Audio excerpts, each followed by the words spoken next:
Les rigueurs de l'hiver approchent. Pour des millions de personnes en Europe, se chauffer reste un vrai casse-tête. Factures impayées, compteurs coupés ou tout simplement privation. À Newcastle, dans le nord de l'Angleterre, le quart des habitants vit dans une grande précarité énergétique. La mortalité hivernale est trop élevée dans ce pays. C'est effroyable la différence entre les décès en été et en hiver. L'investissement dans l'efficacité énergétique est donc un investissement pour la santé. Pour beaucoup, protéger l'environnement est un luxe par rapport au combat quotidien pour obtenir chauffage et électricité.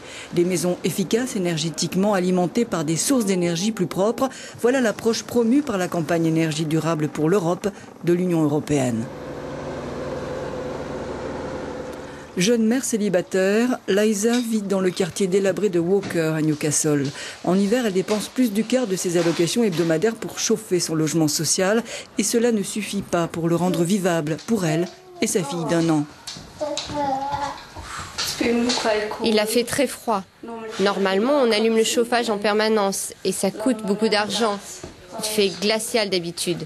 Même si le chauffage est allumé, il fait encore un peu froid. Par chance, une aide est possible. L'association Warm Zone aide les personnes frappées par la pauvreté liée au combustible. Aujourd'hui, John Mitchell rend visite à Liza pour s'assurer que les travaux d'isolation de sa maison se passent bien. Vous en retirerez beaucoup d'avantages, Madame Stroud. Vous épargnerez au moins 150 livres sur votre facture annuelle de chauffage, parce que vous perdez beaucoup de chaleur par les murs. Cela rendra votre maison plus efficace sur le plan énergétique, et vous ne devrez plus utiliser tant de chauffage, ce qui est bon pour l'environnement. Nous essayons de conserver l'énergie dans votre maison pour que vous ne la perdiez plus par les murs. Vous ne devrez donc plus dépenser autant pour l'électricité. Warm Zone a isolé plus de 30 000 maisons dans la seule région de Newcastle. Ici, en remplissant la cavité entre la couche interne et externe de briques avec de la laine minérale. Résultat, des maisons plus saines et confortables, moins chères à chauffer et plus respectueuses de l'environnement.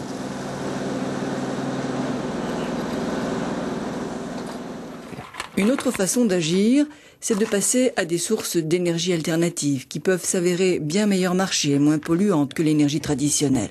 Glenn Graham est agent de police à Morpeth, à 30 km de Newcastle. En investissant dans une chaudière à bois dernier cri qui donne chaleur et eau chaude à toute sa famille, il a réduit sa facture énergétique à environ 150 € par an, soit ce que la plupart de ses voisins paient sur un mois.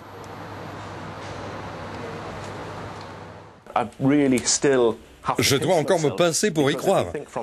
Parce que dans l'hémisphère nord, on sait que dès la naissance, chaleur égale argent.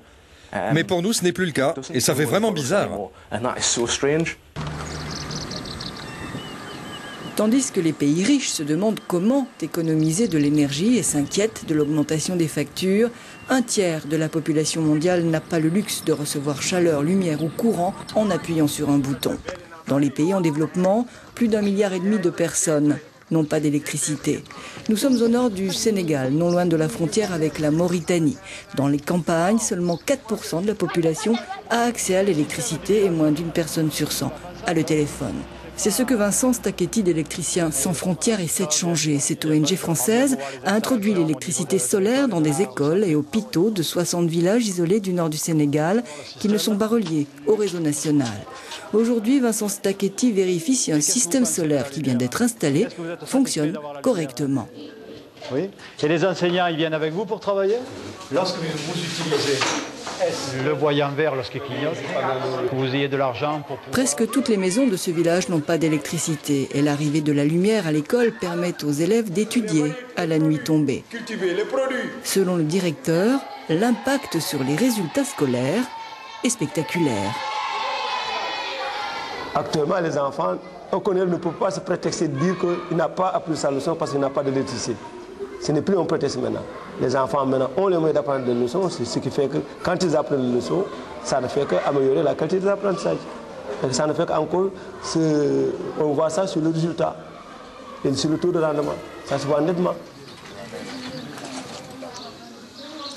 Dans les centres médicaux, l'énergie est indispensable pour éclairer et refroidir les chambres et conserver les vaccins et médicaments au frais. Le frigo de ce centre de Diaglé, au fin fond de la campagne sénégalaise, fonctionnait au gaz. Mais vu l'augmentation des prix, l'électricité devait être rationnée et les coupures étaient fréquentes. Maintenant, des panneaux solaires apportent une énergie moins chère et plus fiable. C'est d'autant mieux que les stocks de gaz sont presque épuisés dans ce pays d'Afrique occidentale. L'énergie solaire a complètement changé les conditions de travail et d'accueil. Si j'avais éteint actuellement la lumière, vous voyez, on ne pourra pas travailler. Donc la lumière nous apporte vraiment beaucoup de choses dans le travail. Même la façon dont les bébés sont mis au monde a changé. La nuit, auparavant, on n'avait pas de lumière. Les accouchements se faisaient d'habitude avec une ampoule, torche.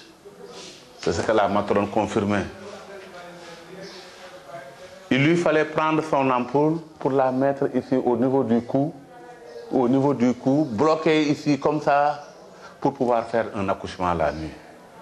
Vous voyez comment c'est pénible.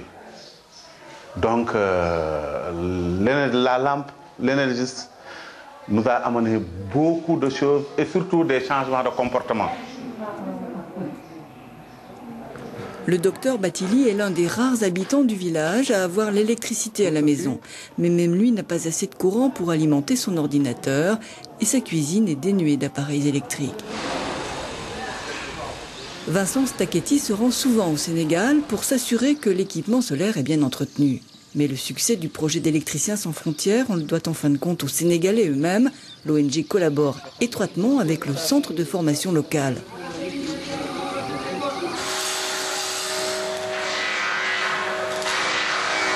Les jeunes y apprennent comment installer et entretenir eux-mêmes les panneaux solaires.